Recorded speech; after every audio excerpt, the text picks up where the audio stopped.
Hello and welcome back to the world of mathematics. Maths की इस दुनिया में आप सभी का हार्दिक स्वागत है। Today we are going to start with जेडबल इक्वेशन स्टार्टिंग फ्रॉम जेडबल main 2019 April session. Okay, question number 1 जो हमने ऑलरेडी सॉल्व कर लिया था आगे वाले लेक्चर में, तो स्टार्ट करते हैं क्वेश्चन नंबर 2 से।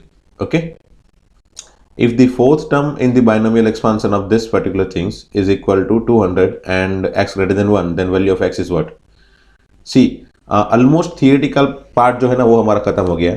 अब जो भी क्वेश्चन हम पढ़ने जो भी क्वेश्चन हम सॉल्व करने वाले हैं ऑलमोस्ट वो सभी क्वेश्चन में नई थियरी नहीं होगी। एक आध दो क्वेश्चन में भी हो सकते हैं या फिर 2-3 क्वेश्चन हो सकते हैं, मतलब 2-3 थियरी हो सकती है। बाकी ऑलमोस्ट सभी क्वेश्चंस में थियोरेटिकल पार्ट जो है वो हमने ऑलरेडी जो एनसीईआरटी की बुक में फॉलो किया था वो था, एंड बाकी मैंने 2 वीडियो दिए थे शॉर्टकट के, वो यूज़ करेंगे। एंड लास्ट लेक्चर में जो भी हमने दिया था जो भी मतलब मैंने 2-3 फॉर्मूला दिए थे वो यूज़ करेंगे। ठीक है, तो ये सभी चीज़ें मिलके हमारा टोटल थियोरेटिकल पार्ट ऑलमोस्ट खत्म हो जाएगा। है 3-4 चीज़ें है ऐसी जो बाकी है, वो बहुत ही कम पूछी जाती है, इसलिए मैंने उसको करवाया नहीं है अभी इन जनरल में। लास्ट में मतलब जैसे जैसे क्वेश्चन खत्म होते जाएंगे वैसे वैसे हम उस तरह के थियोरेटिकल पार्ट के क्वेश्चन भी खत्म कर देंगे। ठीक है, तो ये जो क्वेश्चन है इसमें क्या है, देखो फोर्थ टर्म, ये जो एक्सपांशन है बाइनोमियल एक्सपांशन इसका करेंगे, उसमें जो फोर्थ टर्म आएगा वो 200 है, तो एक्स फाइंड करो। सिंपल है, मतलब ये TR+1 वाला फॉर्मूला है ना। फोर्थ टर्म फाइंड करना है, फोर्थ टर्म दिया है, सी फोर्थ टर्म दिया है, क्या दिया है, fourth term which is 200, so TR+1 है ना।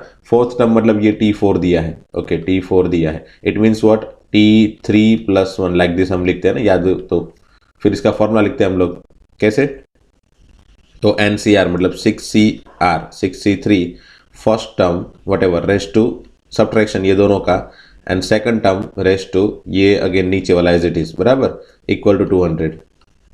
अब ये जो अंदर है, अंदर जो भी चीज़ें लिखने वाले हैं, जो समझ लो यहाँ पे A लिखते हैं यहाँ पे B लिखेंगे, तो ये A है और ये B है। ठीक है, तो बस वही मुझे लिखना है, एंड देन फाइनली मुझे x फाइंड करना है। तो देखते हैं चलो कैसे करेंगे। ओके, तो ये जो A एंड B है, A एंड B जो है उसकी वैल्यू अंदर रख देते हैं, तो ये बन जाएगा इसको निकाल देते हैं, वैल्यू ही रखते हैं। तो A क्या बनेगा, मतलब ultimately see x raise to something बराबर x raise to something whole raise to 1/2 ऐसा है। ठीक है, तो ये जो होल रेस टू 1/2 है डेफिनेटली वो 1/2 पावर इस समथिंग को डिवाइड कर सकते हैं। Yes, so what I can write, x raise to 1/2 into 1 plus log x, I can write like this। ठीक है, हैविंग पावर व्हाट, ये दोनों का सब्ट्रैक्शन। ठीक है, इनटू x रेस टू ये second term x raise to 1/12 having power 3 equal to 200। ठीक है, चलो अब 6C3 मतलब 6/4 डिवाइड बाई 3 to 1 तो 20 होगा। सो 20 इंटू यहाँ पे मैं 3 भी अंदर मल्टीप्लाई कर लेता हूँ, तो क्या हो जाएगा भाई, x raise to 3/2 plus 2 log x into x raise to ये 3/12 मतलब हो जाएगा 1/4। ठीक है, इक्वल टू 200। सो डेफिनेटली ये 20 यहाँ पे कैंसिल होगा, 20 10 जा 200। So what we are left with, x दोनों के बेस में है, तो मैं ये लिख देता हूँ दोनों का एडिशन, और वो दोनों का एडिशन है अल्टीमेटली। तो एक स्टेप लिख ही लेते हैं दोनों का एडिशन करके, प्लस 1/4 इक्वल टू 10। ठीक है, इक्वल टू 10। अब क्या करेंगे देखो, सी ये ऐसी चीज हो गई, देखो x raise to a equal to b ऐसी कोई चीज होगी बराबर। तो हम याद हो तो हमको से x raise to a equal to b है ना, तो अगर मैं दोनों साइड log अप्लाई कर दूं, दोनों साइड में अगर log अप्लाई कर दूं तो क्या हो जाएगा भाई, log x raise to a equal to log b। So ultimately a into log x equal to log b। अगर मैं दोनों के बेस में b रखूँ तो ये हो जाएगा 1 है ना, ये 1 हो जाएगा। सो अल्टीमेटली ये निकल गया। So ultimately log x base b equal to 1, a into log x base b equal to 1। तो मतलब ये यहाँ पे ये जो है ना ये log x इसका बेस भी 10 है, तो मैं एक log अप्लाई कर रहा हूँ दोनों साइड और उसका बेस 10 रख रहा हूँ। ठीक है, ताकि यही फॉर्मेट जो है ना यहाँ पे मुझे और एक बार दिखाई दे, एंड देन मैं उसको कुछ ना कुछ एज्यूम करके आगे बढ़ सकता हूँ। तो let me apply log at both the side, ये ब्रैकेट में है ऐसा याद रखो, ठीक है। So let me apply log at both the side, what we get log, ठीक है, लॉग फिर x पावर ये जो भी है वो 3/2 प्लस 2 log x बेस 10, कुछ नहीं है तो मतलब e नहीं है, वहां पे हमने पहले से ही देखा है, वहां पे 10 लिखा हुआ है क्वेश्चन के अंदर, देखो। तो हमको वो 10 याद रखना है कि यहाँ नीचे कुछ नहीं लिखेंगे तो वो क्या होगा, 10 लिखेंगे यहाँ पे, क्योंकि क्वेश्चन में दिया है 10, यहाँ पे क्या दिया है, क्वेश्चन में 10 दिया है। So we have to follow that 10, है ना, for each and every term. अगर बाई चांस आप नहीं भी लिख रहे हो तो ई मत समझ लेना, क्योंकि मैथमेटिक्स में हमारी आदत होती है, नीचे कुछ नहीं है तो ई हो जाता है ना। So that is equal to log 10, base हमने दोनों साइड 10 रखा तो यहाँ पे भी 10 रखा, एंड ये जो है इसकी वैल्यू हो गई 1, ठीक है, तो इसकी वैल्यू हो गई 1, ओके। तो now what I can say, ये जो पावर है, पावर वो कहाँ पे चला जाएगा भाई, आगे, है ना, ये पावर कहाँ पे चला जाएगा, आगे। So let me put this whole term 3/2 plus 2 log x बराबर plus 1/4 into log x base 10, यहाँ पे भी log x बेस 10 है, इक्वल टू 1, ओके। अब फॉर सिंप्लीफिकेशन में एक काम कर लेता हूँ, log x बेस 10 को t एज्यूम कर लेता हूँ, है ना। So log x base 10 equal to t, okay, उसको ले लेते t। So what I can say here, 3/2 plus 2t plus 1/4 into t equal to 1, ठीक है। अब इसको सिंप्लीफाई कर लेते हैं, तो क्या होगा यहाँ पे एलसीएम 3, ये यही एलसीएम, ये दोनों का क्रॉस मल्टीप्लाई कर लेते हैं ये दोनों को, तो क्या बन जाएगा भाई, तो ये बन जाएगा 3 4 जा 12 प्लस 2 प्लस 2t बराबर 2 plus 2t divided by 4 into 2 plus 2t, और ऊपर ये again t multiply equal to 1, ठीक है। और ये 4 इंटू 2 प्लस 2t में इस यहाँ पे क्रॉस में भेज देता हूँ,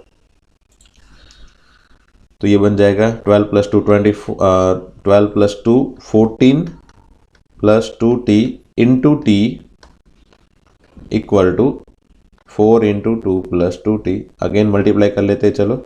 सो ये हो जाएगा 14t plus 2t square equal to 4 2 जा 8 प्लस 8t, ठीक है।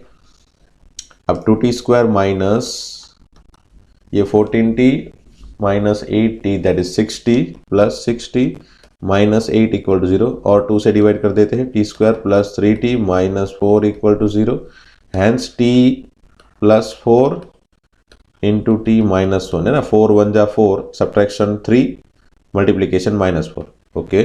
सो t इक्वल टू माइनस 4 और t equal to 1, okay. t equal to minus 4 मतलब t क्या है, log x base 10 equal to minus 4 और log x base 10 equal to 1। तो यहाँ पे x की वैल्यू क्या मिल जाएगी भाई, याद करो, हमने ये मेथड बताई थी, x इक्वल टू फाइंड करना हो तो क्या कर सकते हैं हम लोग, तो इसको यहाँ पे लेके जाओ और इसको पावर में, यहाँ पे सिमिलरली इसको यहाँ पे लेके जाओ, इसको पावर में, तो 10 x इक्वल टू क्या हो जाएगा भाई, 10 रेस टू माइनस 4, यहाँ पे x equal to 10 raise to 1, so 10 raise to minus 4 मतलब 1/10 रेस टू 4 अल्टीमेटली, ठीक है। सो ये हो गया x की वैल्यू 1/10 रेस टू 4 और x की वैल्यू 10 रेस टू 1 मतलब 10 बराबर।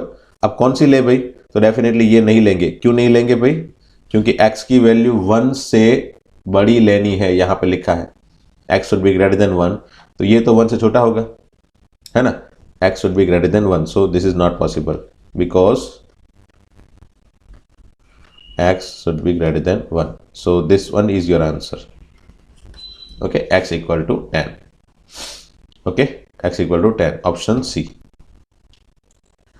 तो ये क्वेश्चन जो था ना वो था इजी, मतलब इनिशियली इजी लगा कि भाई क्वेश्चन में कुछ नहीं करना है, फोर्थ टर्म दिया है, फोर्थ टर्म का फॉर्मूला अप्लाई कर देते हैं एंड आंसर बनाना चालू कर देंगे।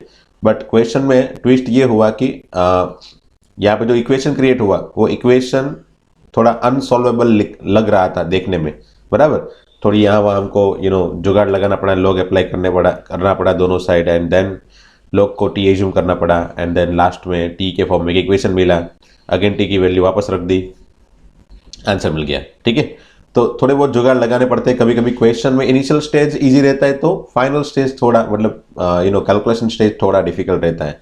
वो मैंने बहुत बार बताया है कि जेडब्ल्यू में इस तरह से ही जनरली वो लोग क्वेश्चन बनाएंगे। ठीक है, थर्ड क्वेश्चन भी वैसा ही है। देखो, if fourth term in the binomial expansion of this one is 20 into 8⁻⁷ then find x. बस उसी तरह का है। देखो बस यहाँ पे बस ये जो है ना इसको हैंडल करना है और कुछ नहीं है। ठीक है, तो फोर्थ टर्म फाइंड करना है। तो फोर्थ टर्म का फॉर्मूला क्या होगा भाई? फोर्थ टर्म है 20 into 8⁻⁷। मतलब इसका होगा कि इसमें 8⁻⁷ के जैसा कुछ ना कुछ क्रिएट हो रहा होगा, है ना, यहाँ पे आगे जाके, ताकि ये कुछ कैंसिल वगैरह हो जाए मेरे ख्याल से। या फिर 8⁻⁷ नहीं तो 8⁻⁵, 8⁻3, वॉटएवर, कुछ भी क्रिएट हो रहा होगा यहाँ पे, है ना। तो अप्लाई करते चलो फॉर्मूला 6C3, है ना। पावर जो है वो ऊपर पावर है जो वहाँ पे NCR, आर मतलब इसमें एक कम, है ना। 3+1 लिखते हैं और 3 जो होता है वही यहाँ पे लिखते हैं। सो 4 में एक कम कर दे, वही यहाँ पे लिखे। फिर first term that is 2/x, उसका पावर, ये दोनों का subtraction. Second term which is x⁻log x⁻8, उसका power again 3 equal to 20 into 8⁻⁷। Okay, सबसे पहले ये 6C3 मतलब 20 और वो 20 कैंसिल, ये इसकी वैल्यू 20 होती है और ये 20 कैंसिल, तो 20 का टेंशन तो निकल गया। अब ये 2⁻3 मतलब 8, ठीक है। फिर x⁻³ एंड यहाँ पे x⁻, ये जो 3 है ये 3 और ये log x⁻8 वो कुछ मल्टीप्लाई हो जाएगा ना डेफिनेटली। किस तरह से? समझ लो x⁻a⁻b, तो ये क्या हो जाएगा x⁻ab। सो अल्टीमेटली ये 3 एंड log वो दोनों मल्टीप्लाई हो जाएंगे, तो क्या लिख सकते हैं हम?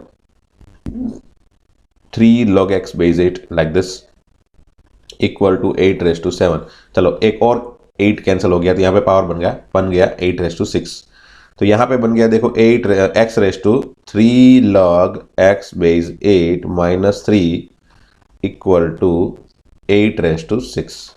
ठीक है, अब मैं क्या कर रहा हूँ, अगेन आगे वाले क्वेश्चन की तरह ही दोनों साइड log अप्लाई कर देता हूँ। ठीक है, दोनों साइड log अप्लाई कर देता हूँ। सो log ऑफ, यहाँ पे भी log ऑफ, बाकी सब कुछ एज इट इज लिख देता हूँ। x⁻3 log x⁻8 - 3 और यहाँ पे भी 8⁻6। नीचे बेस में, दोनों के बेस में क्या रख देता हूँ? 8, ताकि ये 6 पावर जो है वो आगे रखने के बाद log 8⁻8 1 हो जाए और यहाँ पे भी log x⁻8 है। सो सब कुछ सिमिलर फॉर्मेट में आ जाए।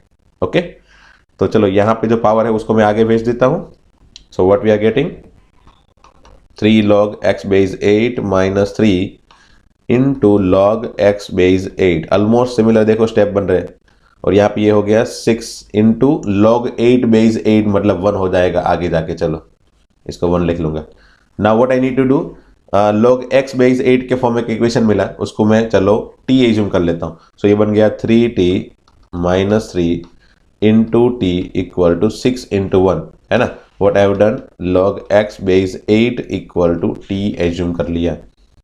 ठीक है, अब मल्टीप्लाई कर देते। चलो पहले 3 कॉमन निकाल लेते। 3 कॉमन निकालने के बाद क्या बचा, t² - t, है ना, t - 1 into t equal to 6। तो यहाँ पे मैं कैंसिल कर लेता हूँ ये दोनों को, 3 × 2 = 6। तो फाइनली क्या बना मेरे पास, t² - t - 2 इक्वल टू 0। तो ये इक्वेशन हो गया t - 2 t + 1 इक्वल टू 0। तो मेरे पास t की वैल्यू जो है वो क्या बन गई, 2 और t इक्वल टू 1। t मतलब क्या था भाई, log x⁻8 इक्वल टू 2 और log x⁻8 equal to 1। So finally x equal to 8⁻2 या फिर x इक्वल टू 8⁻1। यहाँ पे -1 आएगा ना, ये -1 है। सो ये बन जाएगा 8⁻1। So ultimately 1/8। आप देखते हैं ऑप्शन, चलो 8⁻2 या फिर 1/8, दोनों में से कौन कौन सा ऑप्शन दिए भाई। तो 8⁻1 नहीं है, ये 8⁻2 मतलब option D is your answer. ठीक है, 1/8 तो दिया नहीं होगा, किसी एक ही ऑप्शन को वो देंगे, बराबर है। ठीक है, ओके, क्वेश्चन 4 देखते हैं। If some 3 consecutive coefficient in the binomial expansion of this in power of x are in the ratio of 2:15:70, exactly same to same question है हमारी एनसीईआरटी बुक में। है ना। बस फाइंड करना क्या है यहाँ पे, then average of this 3 coefficient is what, मतलब वो जो 3 कोफिशिएंट है उसकी एवरेज क्या होगी।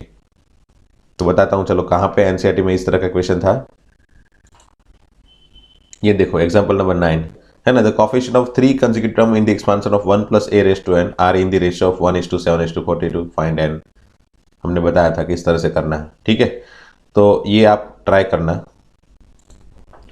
कुछ इसी तरह से मैंने आपको वहां पे समझाया था एग्जांपल नंबर 9 में कि चलो 1 + x raised to n जो है उसका फॉर्मूला सोचेंगे तो हमको उसका फॉर्मूला तुरंत आ जाएगा, बराबर। अब कोई भी 3 कंसेक्यूटिव टर्म, तो कोई भी 3 कंसेक्यूटिव हम एज्यूम कर लेते हैं कि भाई से NC2 NC3 NC4 या फिर NC3 NC4 NC5, ये तो फिक्स हो गए ना। हमको एनी 3 टर्म्स ऐसे एज्यूम करने ताकि उसका रेशियो ये मिले, तो मुझे इन जनरल एज्यूम करने पड़ेंगे। तो डेफिनेटली मैं क्या करूंगा भाई, एक NCR लूंगा, एक NCR+1, एक NCR+2, है ना। ये 3 कंसेक्यूटिव टर्म मिल गए और उसके मुझे क्या चाहिए, कोफिशिएंट, है ना, कंसेक्यूटिव कोफिशिएंट चाहिए। तो मैंने कंसेक्यूटिव कोफिशिएंट क्या ले लिए, NCR, NCR+1, NCR+2, बराबर। और यहाँ पे उन लोग ने ये रेशियो क्या दिया है भाई, पहले वो एग्जांपल 9 में 1:7:42 था, इसमें उन लोग ने रेशियो दिया है 2:15:70। तो बस ये आपको ये डेटा दिया है and based on this data you need to find your answer. आपको याद हो तो मैंने ये फॉर्मूला बता दिया था आपको कि ये दोनों का रेशियो ले लेते हैं एंड ये दोनों का रेशियो ले लेते हैं। NCR+1 divide by NCR equal to 15/2। अगर मैं डायरेक्टली फॉर्मूला बनाऊं तो ये हो जाएगा कुछ n - r divided by r+1 बराबर इक्वल टू 15/2 एंड दूसरा बन जाएगा n - r+1 divided by r+2। आप ट्राई करना बराबर से सभी स्टेप लिख के 70/15 एंड ये दोनों से आप ये दोनों को सॉल्व करना and find the value of n and r, बराबर। n एंड r की वैल्यू फाइंड करना, n एंड r की वैल्यू मिल जाएगी ताकि आपको ये तीनों कोफिशिएंट मिल जाएंगे। ये तीनों कोफिशिएंट मिल जाएंगे तो आप उसकी एवरेज ले लेना, ठीक है। जैसे आप फाइंड करेंगे n, तो n = 16 आएगा एंड r = 2 आएगा एंड उसके बाद आप तीनों की एवरेज लोगे तो ये दोनों वैल्यू जो है इसके अंदर रखोगे तो ये वैल्यू की एवरेज आ जाएगी कुछ 232। ऑप्शन सी आंसर आएगा, ठीक है। ओके, नेक्स्ट क्वेश्चन देखते हैं, question number 5। If the coefficient of x² and x³ से, ये तो x² एंड x³ के कोफिशिएंट की बातें हुई, तो हमारे पास एक शॉर्टकट भी है। वैसे शॉर्टकट को अप्लाई नहीं करना है तो यहाँ पे ये जो चीज़ है ना वो बहुत ही सिंपल सी दी है, तो आप आराम से इसको हैंडल कर पाओगे क्योंकि यहाँ पे ये दोनों चीज़ का मल्टीप्लिकेशन है।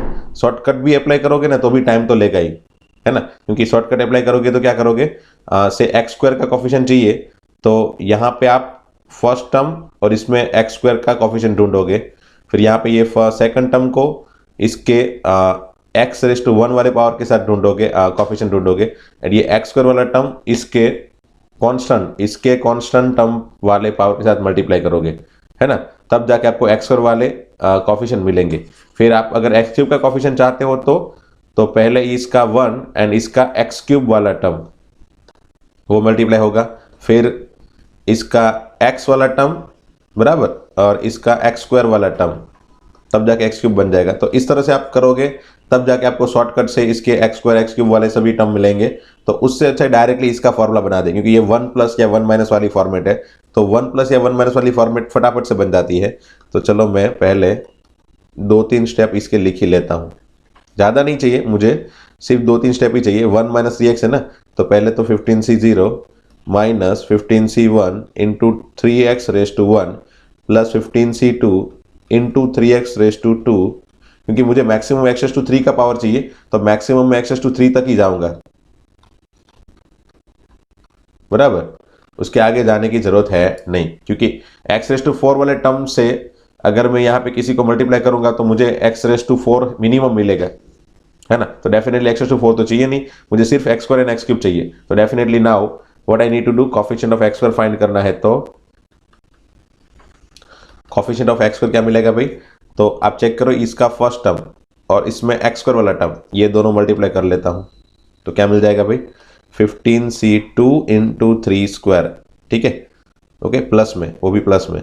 फिर ये ax एंड ये दोनों मल्टीप्लाई करेंगे, नेगेटिव आएगा क्योंकि ये नेगेटिव में है, -15c1 दैट इज 15 × 3 × a है ना, एक्स स्क्वायर का कॉफिशिएंट लेना है, सिर्फ एक्स स्क्वायर लिखने की जरूरत नहीं है, बराबर। तो ए लिख दिया यहाँ पे और यहाँ पे ये तीनों चीज लिख दी, ठीक है।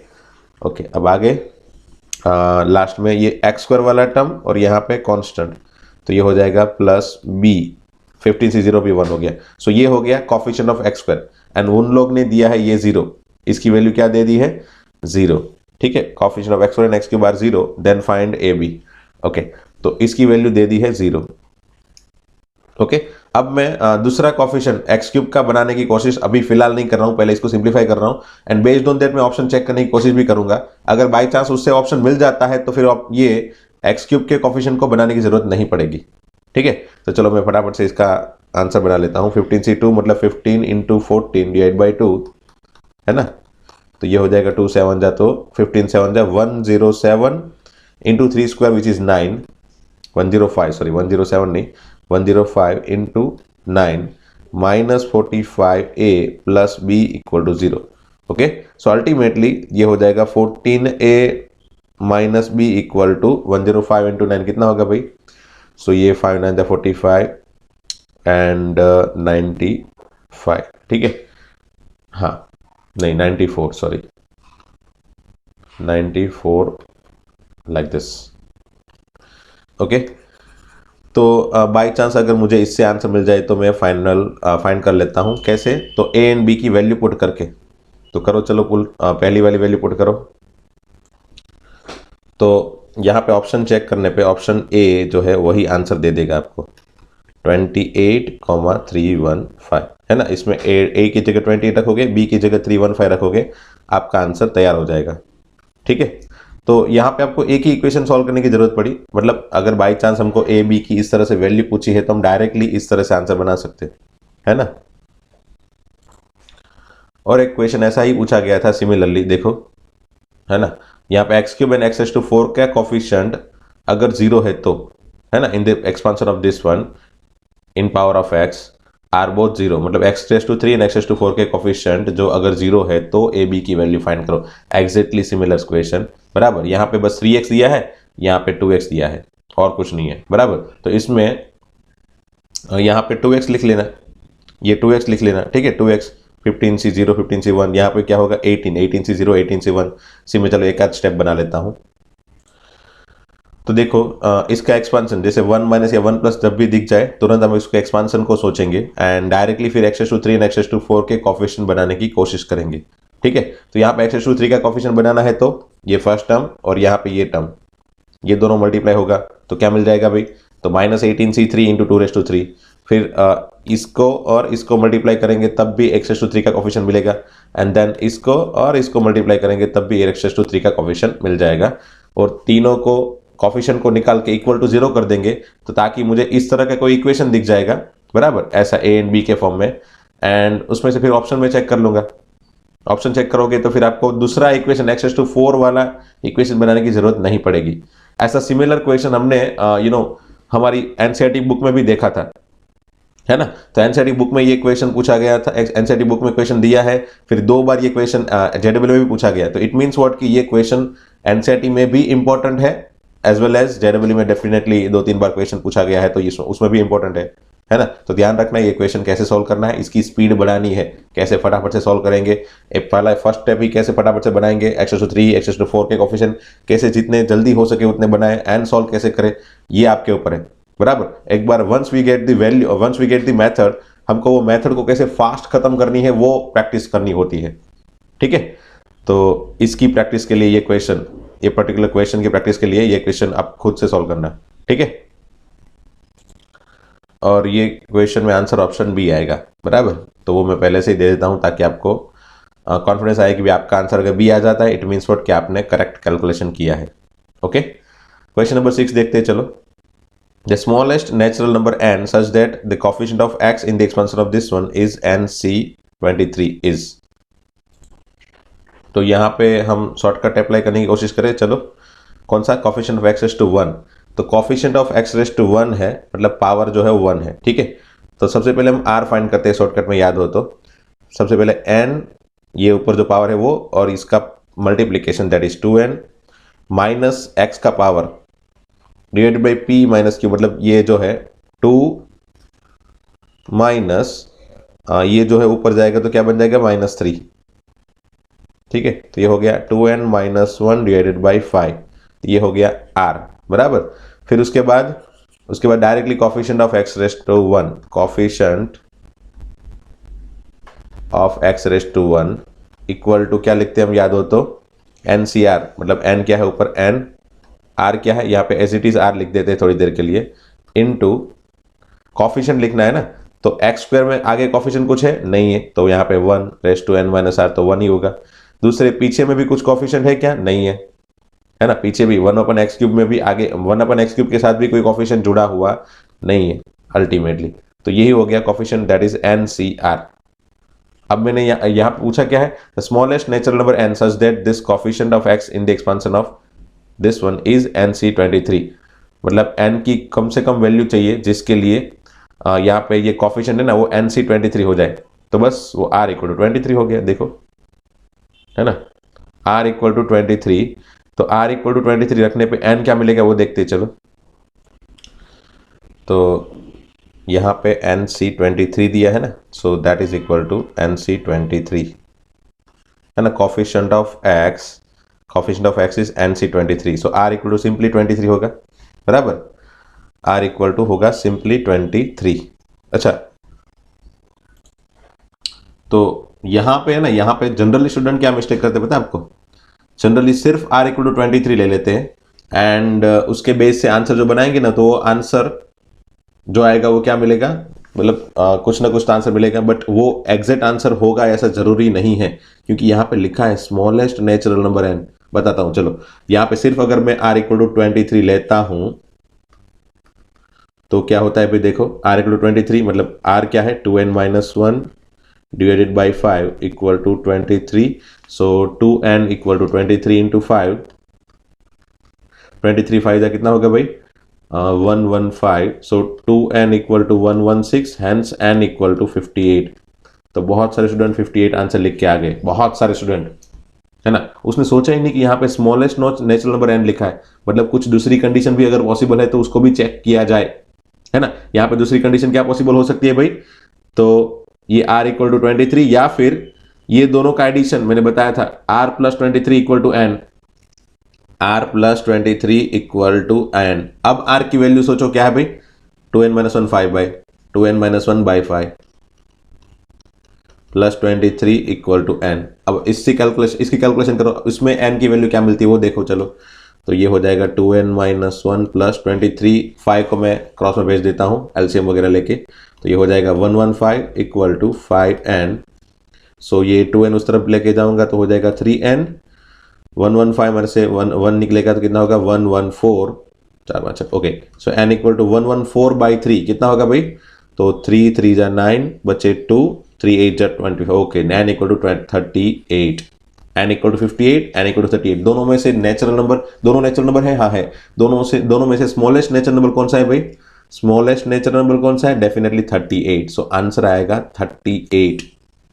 बहुत सारे स्टूडेंट ये क्वेश्चन देख के फटाफट से कैलकुलेशन करके आंसर लेके आ गए, बट आंसर में यहाँ पे मिस्टेक हो गई, क्योंकि generally student r equal to 23 ले लेते हैं भाई, है ना, r इक्वल टू 23 ले लेते हैं, क्योंकि क्या दिखेगा भाई, तो कोफिशिएंट ऑफ x दिखेगा, NCR ये सब कुछ 1 दिखेगा, तो कोफिशिएंट ऑफ x NCR देख के उन लोग ने देखा कि ये तो NC23 दिया है, तो इट मीन्स कि r इक्वल टू 23 ले ले, है ना। इट्स कभी कभी तो हम लोग भी सोच लेते हैं कि चलो r इक्वल टू 23 लेके आंसर बना लेंगे, और आंसर बना के ही हमको दिख जाएगा 58, तो हमको भी ऐसा लगेगा कि चलो 58 आंसर आ गया ना, अब क्या सोचना है। बट जनरली आपको मैंने बताया था NCR equal to something CR, मतलब NC समथिंग कभी भी दिखाई दे, we always need to take two condition, एक तो दोनों इक्वल करो या फिर दूसरी ये दोनों का एडिशन ऊपर वाला कर दो, ठीक है। So based on that answer is n equal to 38, okay.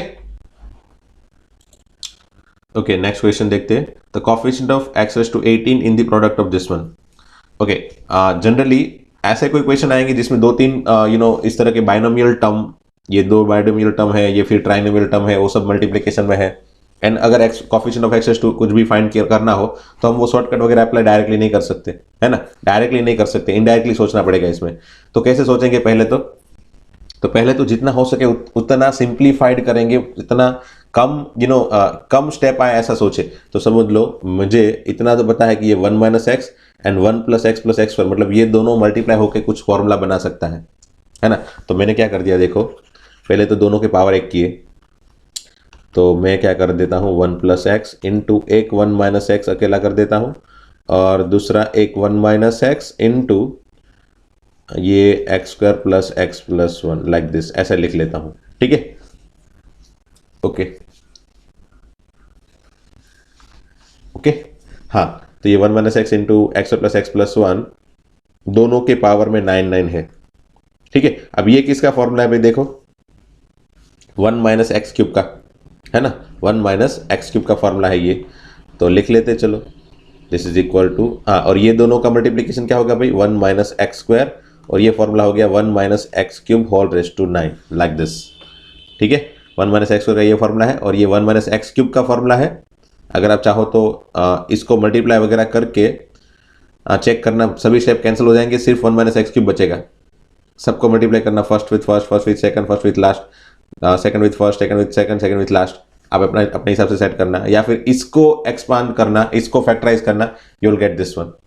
Okay, so अब मुझे x रेज़ टू 18 का कोफिशिएंट चाहिए ना, तो x रेज़ टू 18 का कोफिशिएंट चाहिए। इट मींस व्हाट, कि मुझे इसमें से, इसके मल्टीप्लिकेशन में से x रेज़ टू 18 का कोफिशिएंट चाहिए। तो मैं इसका एक्सपांड करूंगा, इसका एक्सपांशन करूंगा, और उसमें से एक x रेज़ टू 18 वाला टर्म निकालूंगा, बराबर, और दूसरा x रेज़ टू 16 वाला टर्म निकालूंगा। अब क्यों 16 वाला टर्म निकालना है, क्योंकि 16 वाले टर्म को मैं इसके साथ मल्टीप्लाई करूंगा x स्क्वायर के साथ, and then I can get x raise to 18, and ये 1 जो है कांस्टेंट, उसको मैं x रेज़ टू 18 के साथ मल्टीप्लाई करूंगा।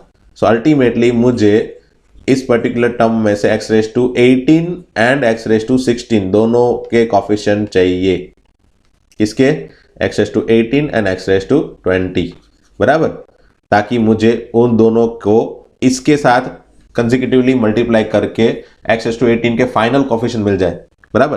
तो x रेज़ टू 18 के कोफिशिएंट चाहिए, तो कैसे बनेंगे भाई, तो अगर आपको वो शॉर्टकट भी अप्लाई नहीं करना है ना, तो दूसरा एक तरीका ये भी है कि समझ लो 1 plus something raise to n जब भी दिया हो ना, तब उसके कोफिशिएंट क्या होते हैं, देखो समझ लो ये 1 प्लस a है, तो उसका फॉर्मूला क्या था, याद हो तो nc0 बराबर plus nc1 a raise to 1 plus nc2 a raise to 2।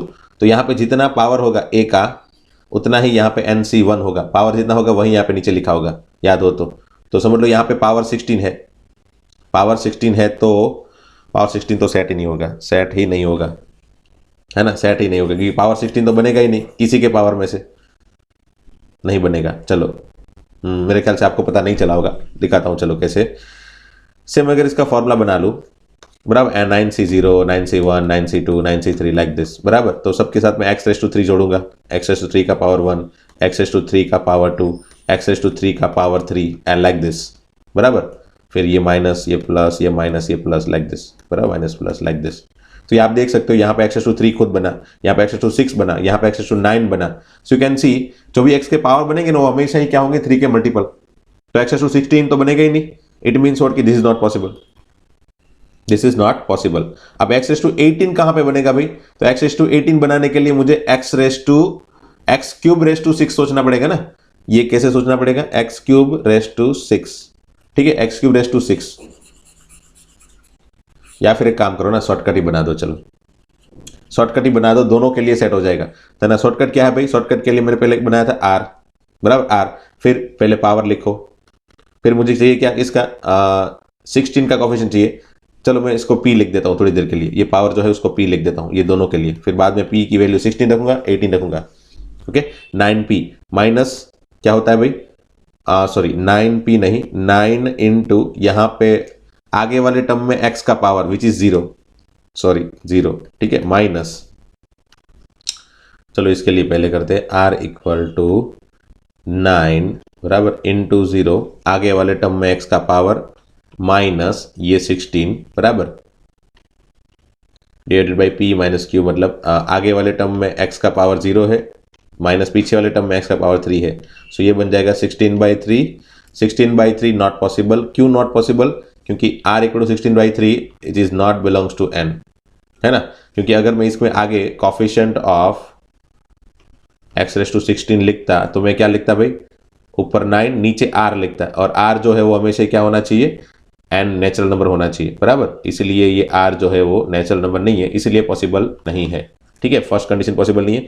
x⁻18 के कोफिशिएंट बनाने के लिए अगेन पहले r बनाओ।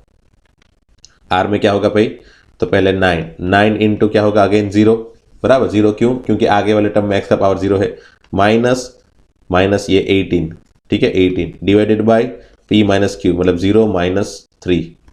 सो ये हो गया, कितना हो गया भाई ये 6, 18/3 मतलब 6 प्लस 6। अब कॉफिशिएंट क्या होगा भाई, तो कॉफिशिएंट होगा NCR मतलब 9CR मतलब 6। फर्स्ट टर्म में कुछ नहीं है, सेकंड टर्म में भी सिर्फ -1 है, कॉफिशिएंट -1 है, उसका पावर 6। सेकंड टर्म का पावर डायरेक्टली ये जो नीचे है वही लिख देते हैं। सो फाइनली क्या हो गया 9C6। ठीक है, अब ये x⁻18 वाले टर्म को किसके साथ मल्टीप्लाई करना चाहिए, तो फर्स्ट 1 के साथ, है ना। x⁻18 वाले टर्म को किसके साथ मल्टीप्लाई करना चाहिए, तो डेफिनेटली 1 के साथ। तो finally coefficient of x⁻18 equal to क्या होगा भाई, 1 into this one. So definitely answer is 9C6। 9C6 मतलब 9C3।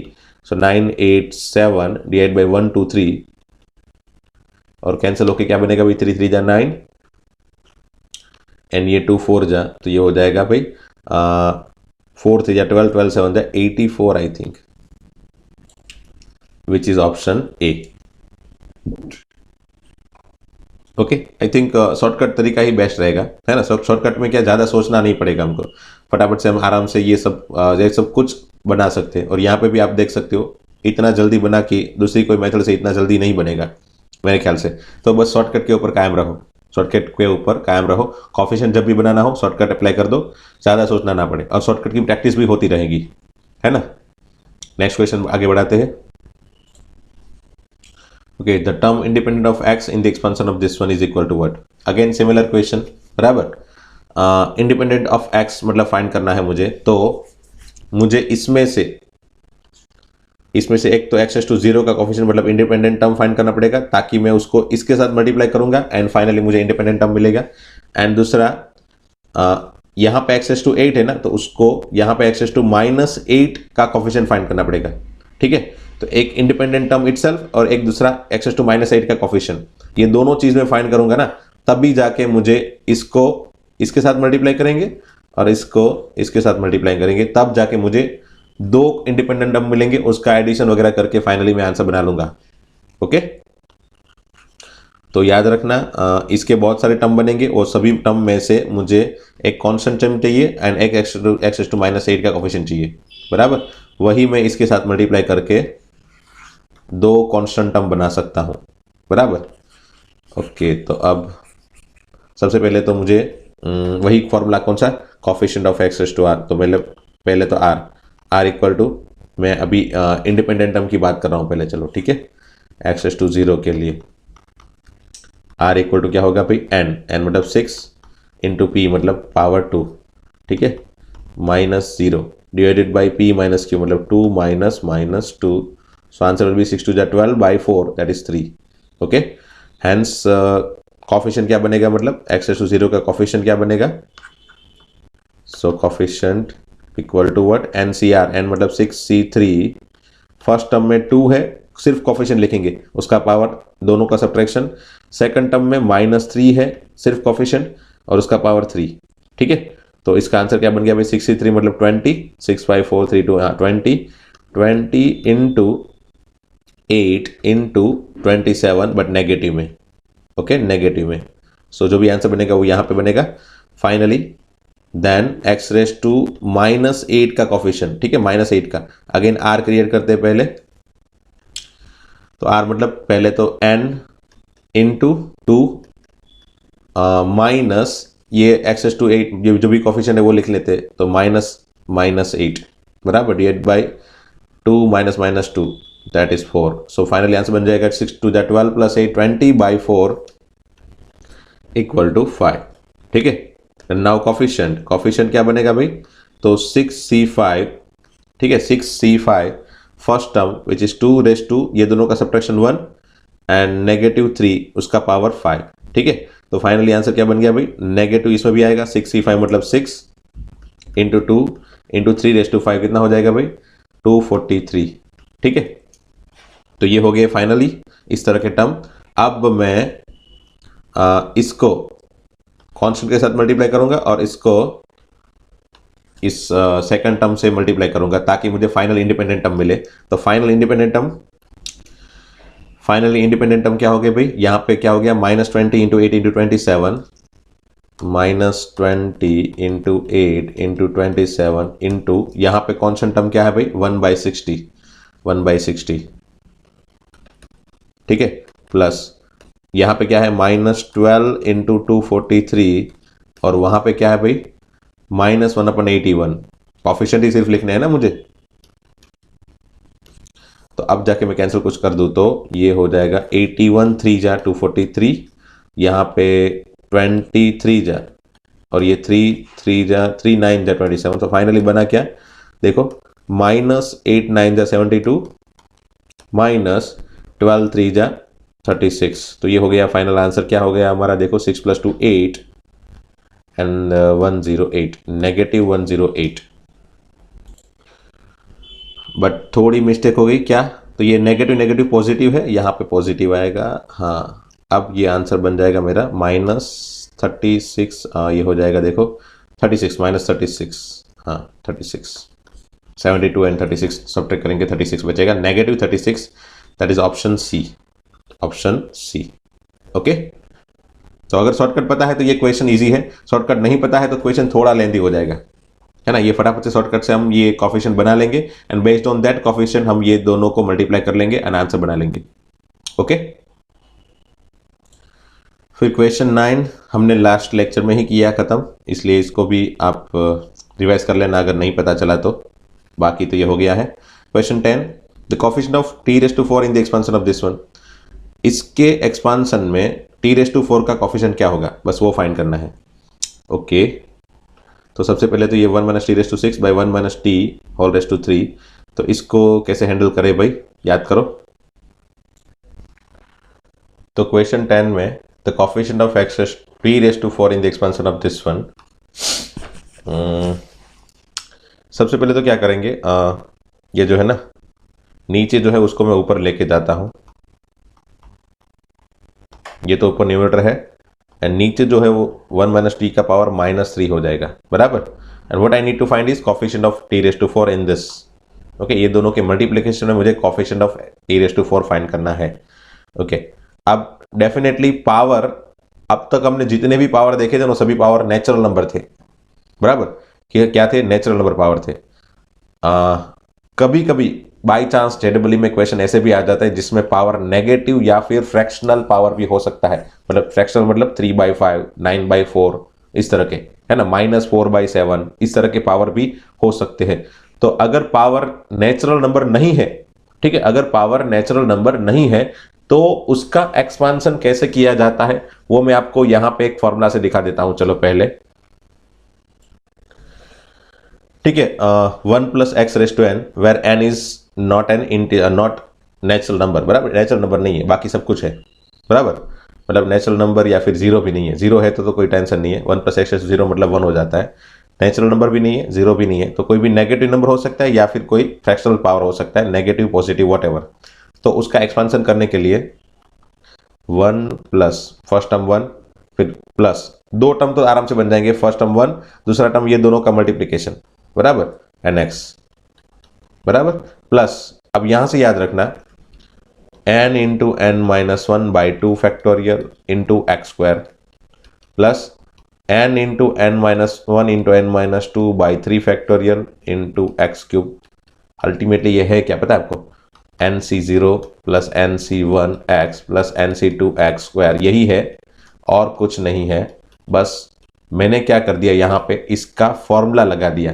nc0 मतलब 1, nc1 मतलब n इंटू एक्स, यही था ना इसका फॉर्मूला, याद हो तो 1 + x⁻n का फॉर्मूला क्या था, nc0 plus nc1x x⁻1 plus nc2x square plus nc3x cube. बस इसका फॉर्मूला लगा दिया। अब आप बोलोगे सर फॉर्मूला लगाया क्यों, ये ऐसा क्यों नहीं रखा, ऐसा नहीं रखा क्यों, क्योंकि n की वैल्यू अगर नेगेटिव है तो मैं इसके अंदर तो नहीं रख सकता, है ना, मैं ऐसे तो नहीं लिख सकता -3c1 -3c0 like this I can not write. So मैं ऐसे तो नहीं लिख सकता, बट मैं इसको पहले ये फॉर्मूला को इस तरह के सिंप्लीफिकेशन फॉर्म में कन्वर्ट करके उसके बाद तो लिख सकता हूं ना। मतलब मैं समझ लो NC2 है बराबर, तो NC2 में डायरेक्टली n इक्वल टू -3 नहीं रख सकता बराबर, n इक्वल टू -3 यहाँ पे n की जगह -3 डायरेक्टली नहीं रख सकता, बट NC2 का फॉर्मूला क्या होगा भाई, n into n-1 into n-2 divide by sorry NC2 है तो दो ही टर्म ऊपर, नीचे 2 इंटू 1। अब तो मैं रख सकता हूं ना, अब मैं रख सकता हूं n की वैल्यू -3। तो ऐसा ही किया मैंने, है ना, ऐसा ही हमने किया, मैथमेटिशियन ने ऐसा ही किया। क्या किया, बस ये सब की जो वैल्यू है ना, पहले इसके फॉर्मूला बना लिए और उसके बाद बोला कि भाई अब ये फॉर्मूला सुनो, अब ये जो फॉर्मूला है ना वो सबके लिए चलेगा, इन जनरल चलेगा, है ना। ये NC4 का फॉर्मूला होगा, NC3 ये NC2 का है, यहाँ पे ये NC3 का फॉर्मूला है, यहाँ पे NC4 का होगा। क्या होगा, n-1 n-2 n-3 divided by 4 factorial into x⁴। बस ऐसे चलता ही जाएगा, चलता ही जाएगा, इनफाइनाइट पावर तक चलेगा, इसलिए वहां पे डैश डैश डैश लिख दिया है ना। ये कहां तक चलेगा भाई, तो उसका कोई नक्की नहीं है, मतलब ये इनफाइनाइट टर्म तक चलेगा। कब चलेगा, जब n नेगेटिव या फिर फ्रैक्शनल पावर हो, तब ये इनफाइनाइट नंबर तक चलेगा, है ना। नंबर ऑफ टर्म यहां पे फिक्स नहीं है, ठीक है। लिख देता हूं यहां पे वेयर n इज नेगेटिव और फ्रैक्शनल, ठीक है, fractional power, fractional term, fractional number या फिर फ्रैक्शनल नंबर लिखते हैं, है ना, फ्रैक्शनल नंबर। एंड दूसरी कोई कंडीशन, यस, ये जो x है ना, x वो हमेशा ही, x जो है वो हमेशा ही 1 से छोटा होगा, मोड ऑफ x, मतलब x की वैल्यू हमेशा ही 1 से बड़ी, -1 से बड़ी एंड 1 से बड़ी छोटी होती है। ये एक कंडीशन होती है, अगर बाई चांस क्वेश्चन में दी है तो अच्छा है, नहीं दी है तो कोई टेंशन नहीं। जैसे यहाँ पे क्वेश्चन में दी है क्या, t की कोई वैल्यू नहीं, कोई बात नहीं, नहीं दी है तो भी हम यही सोचेंगे, और दी है तो भी हम यही सोचेंगे कि x यहाँ पे यही होना चाहिए -1 से 1 के बीच में। क्यों ऐसा होना चाहिए, क्योंकि x जो है ना वो तो बढ़ता ही जाएगा, उसका पावर तो, x का पावर तो बढ़ता ही जाएगा, तो ये तो पीछे जितने जितने हम आगे बढ़ेंगे ना, वैसे वैसे x का पावर बहुत बढ़ेगा। जैसे मतलब हमने x का पावर आगे देखा 1000, x⁻1000, फिर x⁻1 करोड़, फिर x⁻1 लाख करोड़, है ना। तो अगर वो x की वैल्यू 1 से छोटी है, मतलब पॉइंट में है, तो दिक्कत नहीं है, मतलब 0.01 है समझ लो x की वैल्यू इसके बीच में, और उसका पावर 1 लाख कर दो तो वैल्यू और छोटी हो जाएगी। मतलब वो कैलकुलेशन पॉसिबल हो सके ऐसी वैल्यू बन सकती है आगे जाके भी, मतलब जितना भी पावर बढ़ाएंगे उतनी वैल्यू कम होती जाएगी। तो मतलब टोटल एडिशन है ना, वो इतना बड़ा नहीं बनेगा, हम वो उसको फाइंड कर सकते हैं, कैलकुलेशन को फाइंड कर सकते हैं, ऐसा एडिशन बनेगा। बट अगर x की पावर में 1 से बड़ी ले लो, तो समझ लो मैंने x की वैल्यू 2 ले ली, तो यहाँ पे 2⁴ 8 16, फिर 2⁵ 32, उसके बाद 2⁶ 64, उसके बाद आगे बढ़ाएंगे 2⁻100, 2⁻1000, 2⁻1 लाख, डेफिनेटली वो वैल्यू इनफाइनाइट की डायरेक्शन में चलती जाएगी। और इनफाइनाइट अगर वैल्यू बन जाती है तो वो हम बोलेंगे इसको डिफाइंड नहीं है। अगर वैल्यू इनफाइनाइट हो गई तो मैं क्या बोलूंगा, डिफाइंड नहीं है, अनडिफाइंड है। तो अगर x की वैल्यू 1 से बड़ी है तो ये जो है ना, ये एडिशन डिफाइंड नहीं होगा, इसलिए यहाँ पे कंडीशन हो गई भाई x की वैल्यू -1 से 1 के बीच में होनी चाहिए, ठीक है। मेरे ख्याल से आपको पता चल गया होगा कि भाई x की वैल्यू क्यों हम इतनी ही ले रहे हैं भाई, है ना। और अगर क्वेश्चन में कंडीशन दी है तो ठीक है, नहीं दी है तो कोई टेंशन नहीं है, हम लोग यही कंडीशन सोच के ही क्वेश्चन को सोचेंगे आगे, बराबर। फिर और क्या सोचना है इसमें, तो नंबर ऑफ टर्म, हाँ लिख देता हूं, number of term are always infinite, number of term are always infinite, number of term is always infinite, is ना, नंबर ऑफ टर्म क्या बहुत सारे थे, number of term is always infinite, ठीक है। तो ये तीन चीजें ध्यान रखनी है हमको, ये तीन चीजें हमको ध्यान रखनी है कि भाई n हमेशा ही क्या होना चाहिए, नेगेटिव या फिर फ्रैक्शनल पावर, तब ये फॉर्मूला अप्लाई करेंगे। फिर x की वैल्यू जो होगी वो हमेशा -1 से 1 के बीच में आएगी, and number of term is always infinite, ठीक है। और मैं आपको साथ में फॉर्मूला अपने अप्लाई करने के लिए एक आध दो क्वेश्चन भी दे देता हूं, चलो छोटे छोटे। समझ लो यहाँ पे लिखा है 1 माइनस से 2x रेस टू 5, ठीक है, ऐसा सॉरी रेस टू माइनस से -4 लिखा है, चलो बराबर। तो इसको फॉर्मूला कैसे अप्लाई करेंगे इसका, तो पहले तो 1, फिर ये दोनों का मल्टीप्लीकेशन बताया ना मैंने n एंड x का, तो दो टर्म तो तुरंत बन जाएंगे। तो प्लस ये दोनों का मल्टीप्लीकेशन करेंगे तो प्लस हो जाएगा -4 -2x, तो प्लस 8x बराबर प्लस सबके बीच में प्लस प्लस लगाएंगे। अब करना क्या है भाई, देखो n into n minus one by two factorial, n क्या है -4, तो -4 इंटू उसमें एक कम करो -5 divide by 2 factorial into -2x का पावर 2। क्या किया देखो, n into n minus one divide by two factorial into ये x जो भी है उसका पावर 2। ठीक है, फिर आगे again -4 -5 -6 divide by 3 factorial into ये जो भी है -2x, ये जो भी है टर्म -2x उसका पावर, ये जो भी होगा वो यहाँ पे 3 फैक्टोरियल है तो पावर 3। ओके, उसके आगे से -4 -5 -6 -7 4 terms divide by 4 factorial and again -2x raise to 4। सो इस तरह से हम हर एक टर्म बनाएंगे। तो याद रखना ये फॉर्मूला कैसे क्रिएट करना है। ओके, अगर बाई चांस यहाँ पे कुछ भी दे दे तो हम फॉर्मूला कैसे क्रिएट करना है वो याद रखना है। ठीक है, तो इतनी थियरिकल पोर्शन इनफ है इसको समझने के लिए। अगर पावर n नॉन इंटीजर है या फिर नेगेटिव है, तो नेगेटिव इंटीजर या फिर नॉन इंटीजर, नेगेटिव हो या पॉजिटिव हो, we always need to apply this formula. And how we can apply this formula, by this way, इस तरह से हम फॉर्मूला अप्लाई करेंगे। ओके, अब चलो इसको कैलकुलेट करते हैं। ओके, सबसे पहले तो ये जो है इसका आंसर बना लेते हैं। क्या होगा इसका आंसर, तो 3c0 दैट इज मतलब ये 1, फिर ये 3c1 माइनस 3c1 बराबर t raise to 6 plus 3c2 t raise to 12 minus 3c3 t raise to 18 बराबर ना भाई। पहले 3c0 था याद हो तो, ये बीच में माइनस है इसलिए minus plus 3c1 3c2 3c3 and जो भी है टी रेज टू है t रेज टू 6 उसका पावर 1, t रेज टू 6 का पावर 2, t रेज टू 6 का पावर 3। तो ये फॉर्मूला अप्लाई करना इतना मुश्किल नहीं है। इनटू मैं यहाँ पे फिलहाल इसको लिख लेता हूँ ऐसे सिंपल से स्टेप में, पहले इसको सिंप्लीफाई करेंगे फिर इसका फॉर्मूला अप्लाई करते हैं। चलो ठीक है, so this is equal to 3c0 मतलब 1 माइनस 3c1 मतलब 3 t raise to 6 plus 3c2 मतलब 3 t raise to 12 minus t raise to 18। ठीक है, इनटू अब मैं इसका फॉर्मूला अप्लाई कर रहा हूं और इसके फॉर्मूला में भी मुझे चाहिए क्या, वो देखो पहले टारगेट चाहिए क्या, t रेज टू 4 का कोफिशिएंट।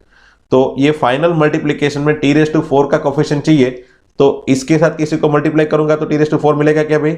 तो हाँ, अगर मैं यहाँ पे t रेज टू -2 मिल जाए यहाँ पे तो t रेज टू 4 मिल सकता है। तो क्या यहाँ पे t रेज टू -2 मिलेगा भाई, तो वो तो देखना पड़ेगा भाई, वो तो देखना पड़ेगा t रेज टू -2 मिल रहा है कि नहीं मिल रहा है। 2-3 स्टेप बनाएंगे उससे हमको पता चल जाएगा t रेज टू -2 मिलेगा या नहीं मिलेगा। ठीक है, और इसको अगर मैं t रेज टू 8 के साथ -8 के साथ मल्टीप्लाई करूंगा तब t रेज टू 4 मिलेगा। फिर इसको t raise to 4 itself t raise to 4 वाले टर्म के साथ मल्टीप्लाई करूंगा तब t रेज टू 4 मिलेगा बराबर। तो अब मैं एक चेक करता हूं कि यहाँ पे मिल क्या रहा है भाई, t के कौन कौन से पावर मिल रहे भाई, है ना। तो मैं पहले तो इसका एक्सपेंशन में फर्स्ट स्टेप 1, फिर दोनों का multiplication which is 3t plus, अब मैंने क्या बताया था भाई आपको, अब मैं n into n minus one by two factorial, ये फर्स्ट स्टेप है ना, ये इंपॉर्टेंट है। अगर ये पता चल जाता है तो आगे वाला स्टेप इसी के बेस से बनाएंगे हम लोग जनरली। तो फर्स्ट स्टेप में क्या है, n क्या है मतलब पावर 3 -3 और एक कम करो -4 डिवाइड बाई 2 फैक्टोरियल इनटू ये जो भी है -t है तो -t एज इट इज लिखो, -2t है तो -2t मैंने यहाँ पे दिया है, देखो -2x, तो हर एक जगह -2x लिखते गए है ना। ये सब कुछ थर्ड फोर्थ फिफ्थ टर्म से ही जमा करनी है, फर्स्ट एंड सेकंड टर्म तो डायरेक्टली बनाने हैं है ना, ताकि फर्स्ट एंड सेकंड टर्म के लिए कोई अलग से फॉर्मूला याद रखने की जरूरत ना पड़े। तो थर्ड टर्म से हमने क्या बनाया, ये n मतलब -3 उसमें एक कम करो डिवाइड बाई 2 फैक्टोरियल इनटू ये -t उसका पावर कितना, तो ये नीचे जो है उतना, तो पावर कितना 2। ठीक है, अब देखो ये पहले टर्म में t रेज टू का कुछ पावर नहीं है, दूसरे टर्म में t का पावर 1 है, तीसरे टर्म में t का पावर 2 है, मतलब मुझे लग रहा है तब तक आगे वाले टर्म में -t का पावर 3 होगा, मतलब t रेज टू 3 होगा, फिर उसके आगे t रेज टू 4 होगा, t रेज टू 5 होगा, मतलब इसको मैं t रेज टू माइनस क्या बताया था -2 से, इसको t रेज टू -8 से, इसको t रेज टू -14 से अगर मल्टीप्लाई कर रहा हूं तो ही मुझे t रेज टू 4 फाइनली मिल रहे। तो ये तो मिलेगा ही नहीं मुझे, t के नेगेटिव पावर तो मिलेगा ही नहीं यहाँ पे कहीं पे, है ना। यहाँ पे कहीं पे t के नेगेटिव पावर नहीं मिल रहे भाई, t के नेगेटिव पावर नहीं मिल रहे, मतलब ये सभी के मल्टीप्लीकेशन की तो जरूरत पड़ेगी ही नहीं, सिर्फ मुझे t⁴ फाइंड करना है। क्या फाइंड करना है? t⁴ वाला टर्म। तो इसके आगे t⁴ वाला मिलेगा, उसके आगे t⁴ वाला मिलेगा। तो चलो मैं t⁴ वाला फटाफट से फाइंड कर लेता हूं। ये n-1 n-2/3 factorial into -t का क्यूब प्लस अगेन ये t⁴ वाला टर्म क्या होगा? n-1 n-2 n-3 divide by 4 factorial into ये -t का पावर 4। ऐसे चलते ही जाएगा। मुझे सिर्फ चाहिए कौन सा? यही टर्म। इसको मुझे सिर्फ 1 से मल्टीप्लाई करना है and hence I can get coefficient of t⁴। So finally coefficient of t⁴ equal to, यहां पे तो 1 है और यहां पे क्या है भाई? तो ये नेगेटिव नेगेटिव नेगेटिव कितनी बार हो गया? देखो नेगेटिव नेगेटिव नेगेटिव नेगेटिव 4 बार, और यहां पे भी नेगेटिव का पावर 4। सो अल्टीमेटली सभी नेगेटिव कैंसिल हो जाएंगे, बचेगा क्या? तो 3 4 5 6 डिवाइड बाई 4 फैक्टर मतलब 4 3 2 1। और कोफिशिएंट लिखना है ना, तो कोफिशिएंट लिखना है तो t⁴ लिखने की जरूरत है नहीं। ओके, अब कैंसिल वगैरह कर लो, चलो फटाफट से। 4 3 कैंसिल, 2 3 जा 6 एंड फाइनली आंसर इज 5 3 जा 15। तो कोफिशिएंट ऑफ t⁴ बन गया 15। सी, कैलकुलेशन सिर्फ इतना ही है, देखो इतना ही कैलकुलेशन है, ज्यादा कैलकुलेशन है भी नहीं। और उसमें भी यही पार्ट थोड़ा क्रिटिकल था, बस वो भी एक समझना था कैसे बनाना है, बाकी आराम से आंसर आ जाता है। देखो, और ये तो मैंने सिर्फ समझाने के लिए थियोरेटिकल पार्ट बताया है ना। तो ये क्वेश्चन वैसे है इजी, बट यहाँ पे पावर नेगेटिव आ रहा है, तो उसके लिए फॉर्मूला जो है उसको याद रखना है। ये एक अलग से थियरी जो मैंने बताया था स्टार्टिंग में ही कि कुछ थियरी बाकी है, वो हम जैसे जैसे क्वेश्चन आएंगे वैसे वैसे कराते जाएंगे। ठीक है, वो बहुत ही कम पूछी जाती है उस तरह की क्वेश्चन, बट पूछे जाते हैं इसलिए हम कर तो लेंगे खत्म। ओके, तो चलो ये 10 नंबर का क्वेश्चन भी खत्म हो गया। Okay, so question number 11। ये 11 नंबर के क्वेश्चन ऑलमोस्ट सिमिलर है जो हमने क्वेश्चन स्टार्टिंग में करवाए थे। थर्ड टर्म दिया है एंड फाइंड करो x की value, possible value of x। तो ये आप घर से कर लेना, ट्राई करना। मतलब इसमें थोड़ी बहुत आपको ऊपर नीचे कैलकुलेशन की जरूरत पड़ेगी, बट ट्राई करना जितना हो सके उतना। नहीं हो रहा है तो मैं करवाऊंगा नेक्स्ट लेक्चर में। 13 नंबर भी almost similar, coefficient of x² वगैरह सब कुछ है। कोफिशिएंट ऑफ x² दिया है और कोफिशिएंट ऑफ x² फाइंड करने के लिए आपको मैंने मेथड भी बताई थी, शॉर्टकट वगैरह अप्लाई कर सकते हो, ट्राई करना। 14 नंबर, इसको भी ट्राई करना अगर हो रहा है तो। वैसे इसके लिए स्पेशल मेथड है, मैं बताऊंगा अगर नहीं हो रहा है तो। ये मिडिल टर्म का क्वेश्चन है, आराम से हो सकता है आपसे, ट्राई करना क्योंकि ये डेफिनेटली हमारी जो एनसीईआरटी बुक है उसी के बेस से क्वेश्चन बनाया है। ओके, फिर ये थोड़ा दिक्कत वाला क्वेश्चन है, बहुत कम बार पूछा जा सकता है ये क्वेश्चन। एडवांस में जनरली इस तरह के क्वेश्चन आते हैं, बट बाय चांस ये क्वेश्चन जेईई मेंस में आ गया है तो हम इसको एक बार दिखा देंगे कैसे करना है सॉल्व। बराबर, ये ट्राई करना आप, इसको तो कर सकते हो आराम से आप। बराबर, इसके लिए मैंने आपको बताया था x + y⁴n + x - y⁴n का फॉर्मूला कैसे सोचना है। वो फॉर्मूला अप्लाई करके फिर यहाँ पे कंपैरिजन वगैरह करके a2n a1 a2n a0 को फाइंड करके फिर रेशियो फाइंड कर लो। यहाँ पे 5th term from the starting, 5th term from the end, exactly ऐसा एनसीईआरटी की बुक में क्वेश्चन था, एक्सरसाइज में, फाइनल एक्सरसाइज में क्वेश्चन था। बस उसी की हेल्प लेके ये क्वेश्चन सॉल्व कर लेना, हो जाएगा आराम से। ये भी एक आपके एग्जाम्पल में, मिसलेनियस एग्जाम्पल या उसके आगे एग्जाम्पल में इस तरह का क्वेश्चन है। एपी में दिया था, याद हो तो NC4 NC5 NC6, वहां पे कुछ अलग दिया था। यहाँ पे वहां पे NCR NCR+1 NCR+2 ऐसा कुछ दिया था आर के फॉर्म में, एंड कुछ प्रूव करने वाली चीजें थी वहां पे। यहाँ पे डायरेक्टली वैल्यू दे दी है तो फिर एन क्या होगा ऐसा पूछा है। ठीक है, इसके लिए एक शॉर्टकट भी है, बट आप ट्राई करना पहले, आप इस अपने हिसाब से, बाद में मैं शॉर्टकट भी बताऊंगा इसमें कैसे डायरेक्टली शॉर्टकट अप्लाई किया जा सकता है। ओके, एंड ये लास्ट क्वेश्चन, आप ये लास्ट क्वेश्चन ट्राई करना। और ये क्वेश्चन हो चुका है हमारे शॉर्टकट मेथड में। इरेशनल टर्म, रेशनल टर्म कैसे फाइंड किए जाते हैं उसके बेस से टोटल माइनस रेशनल कर दोगे तो इरेशनल टर्म भी मिल जाएंगे। तो इस तरह के क्वेश्चन तो हमने ऑलरेडी कर लिए हैं। सो क्वेश्चन नंबर 20 तो हो जाना चाहिए। बराबर, तो चलो मिलते हैं दोस्तों नेक्स्ट लेक्चर में। Thank you very much.